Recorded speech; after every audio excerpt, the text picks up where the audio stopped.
भारत माता की, भारत माता की। सरदार वल्लभ भाई पटेल अमर रहे, सरदार वल्लभ भाई पटेल अमर रहे।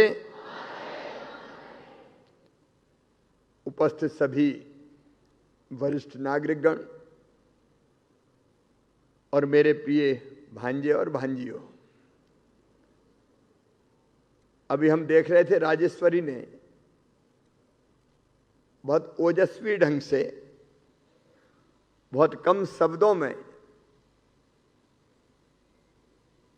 जिन्होंने देश का एकीकरण किया, ऐसे लौह पुरुष सरदार वल्लभ भाई पटेल की जीवन यात्रा के बारे में हमें बताया।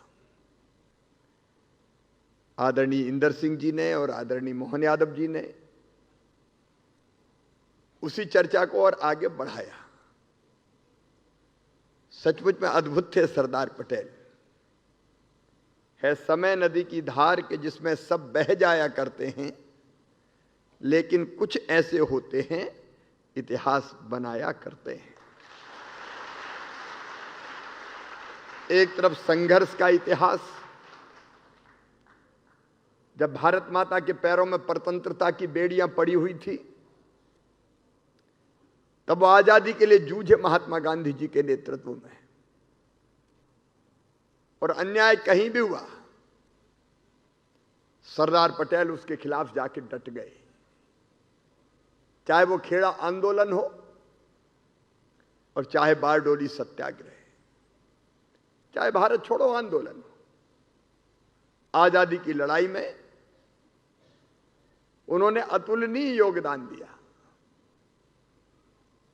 लेकिन सबसे महत्वपूर्ण योगदान जिसके बारे में तीनों वक्ताओं ने अभी चर्चा की, अगर सबसे महत्वपूर्ण योगदान था, बाकी तो सभी महत्वपूर्ण थे, क्योंकि देश की आजादी की लड़ाई का भी कई स्थानों पर उन्होंने नेतृत्व किया। झंडा सत्याग्रह हो, अलग अलग आंदोलन हो, सरदार डट जाते थे।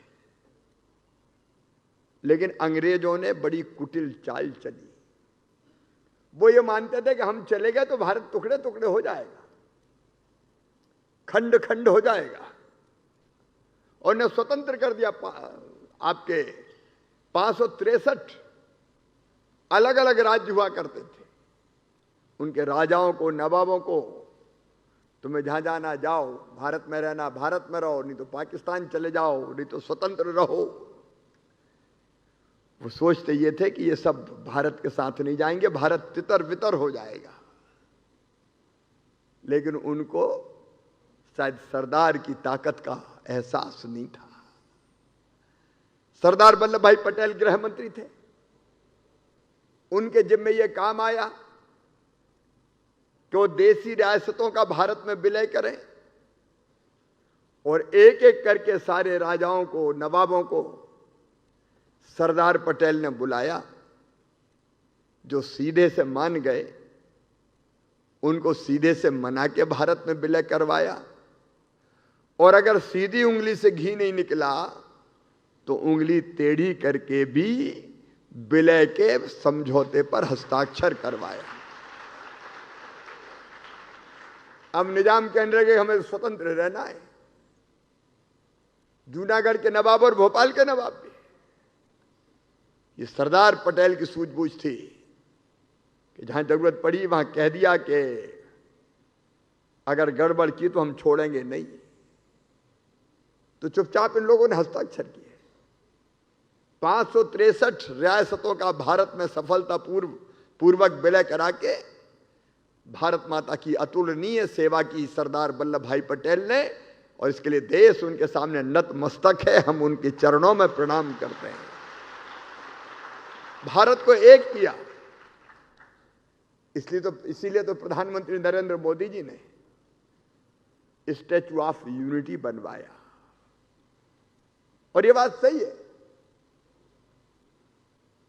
पंडित जवाहरलाल नेहरू जी ने कहा कि बाकी रियासतों को देखे सरदार पटेल, लेकिन कश्मीर का मामला मैं देखूंगा। आप जानते हैं कश्मीर पर पाकिस्तानी हमला हुआ। कश्मीर के राजा हरि सिंह जी ने फैसला किया था कि हम भारत में विलय करेंगे। उस हमले के बाद भारत की फौजें वीरतापूर्वक लड़ रही थी। लगातार हम अपनी जमीन पाकिस्तानी कब्जे से छुड़ाते जा रहे थे, लेकिन पंडित नेहरू जी ने अचानक युद्ध विराम कर दिया और जिसको आज आजाद कश्मीर कहा जाता है, वो हमारा कश्मीर, भारत का कश्मीर, उस कश्मीर के बिना भारत अधूरा है, पूरा नहीं हो सकता। और वो संकल्प अभी भी हमारे दिल में है कि उसको कभी न कभी वापस लेंगे। अगर ये मामला भी सरदार पटेल के हाथों होता तो युद्ध विराम नहीं होता, एक एक इंच जमीन भारत की होती, एक एक इंच जमीन भारत की होती। लेकिन सरदार पटेल जी के जिम्मे जो काम था, उन्होंने जिस ढंग से किया वो अद्भुत है। वो भारत के गृह मंत्री के उप प्रधानमंत्री के रूप में सचमुच में लौह पुरुष थे। अत्याचार अन्याय के सामने कभी झुके नहीं, रुके नहीं, टूट के उसको खत्म करके दम लिया। उनने गुलामी के जमाने की ब्यूरोक्रेसी को लोक सेवा के रूप में आजाद भारत में परिवर्तित कर दिया, लोक सेवा के रूप में परिवर्तित किया। आज हम गदगद हैं, आनंदित हैं। वर्षों तक उनके योगदान को कभी याद नहीं किया गया।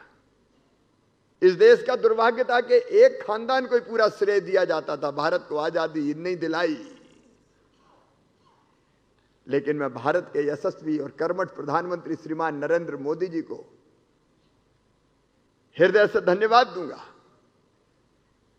आजादी के 75वें वर्ष और उसके पहले भी जो हमारे आजादी के बाकी नायक थे, उन सबके योगदान को स्मरण किया तो प्रधानमंत्री नरेंद्र मोदी जी के नेतृत्व में आज हमारे देश ने किया, आज हमारे भारत में किया। कल प्रधानमंत्री जी भी जा रहे हैं, हम लोग भी जा रहे हैं, गवर्नर साहब भी जा रहे हैं मानगढ़ में, जहां 1500 हमारे भील साथियों ने आजादी के लिए बलिदान दिया था। मध्य प्रदेश के ही टंट्या भील, भीमा नायक, चंद्रशेखर आजाद,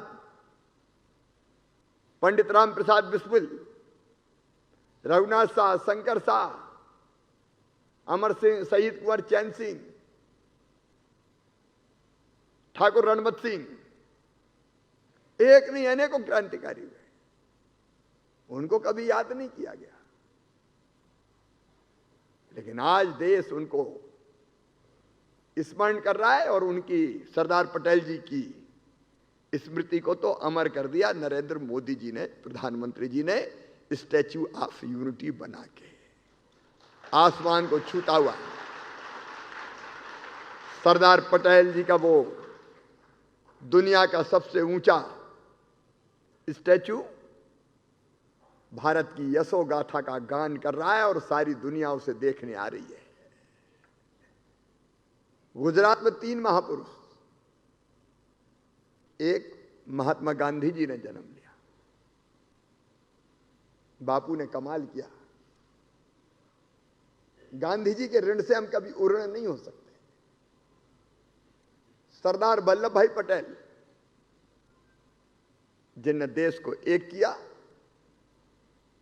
और आज उन्हीं के आदर्शों को नरेंद्र मोदी जी आगे बढ़ाने के काम में दिन और रात जुटे हुए।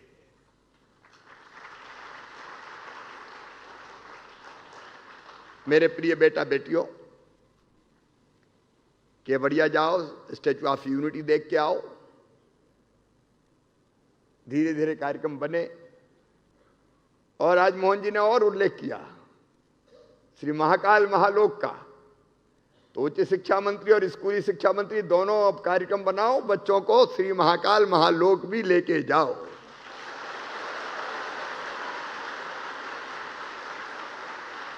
सब जाना चाहेंगे?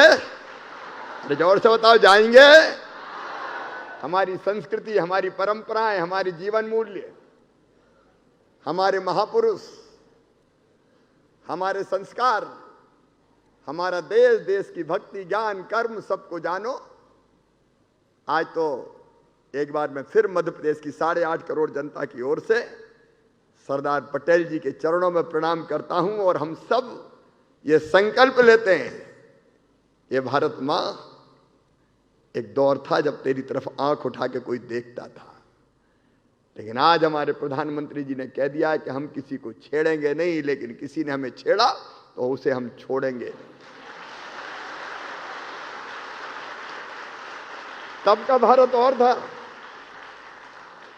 2014 के पहले का भारत, लेकिन आज का भारत ऐसा है कि एक तरफ जो बाइडेन कहता है हाथ बढ़ाओ मोदी जी, तो दूसरी तरफ पुतिन कहता है हमारे साथ आओ मोदी जी।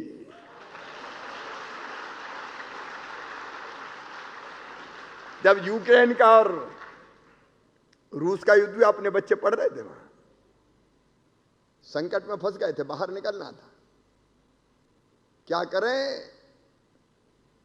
तो यहां से कह दिया गया तिरंगा हाथ में लेके निकल जाओ। और तिरंगा लेके जब हमारे बच्चे हाथ में निकले तो रूस की फौजें भी पीछे हट गई और यूक्रेन की सेना ने भी रास्ता दे दिया, युद्ध विराम हो गया। ये आज का भारत है, वैभवशाली, गौरवशाली, संपन्न, समृद्ध और शक्तिशाली भारत। आज ऐसे भारत के हम नागरिक गर्वित हैं और ये संकल्प लेते हैं कि भारत माता की एकता और अखंडता पर आंच नहीं आने देंगे। हमारा महान राष्ट्र, हजारों साल पुराना जिसका ज्ञात इतिहास है, वो आगे बढ़ेगा और दुनिया को भी दिशा दिखाएगा। एक बार फिर सरदार वल्लभ भाई पटेल के चरणों में मैं श्रद्धा के सुमन अर्पित करता हूं। बोलो भारत माता की।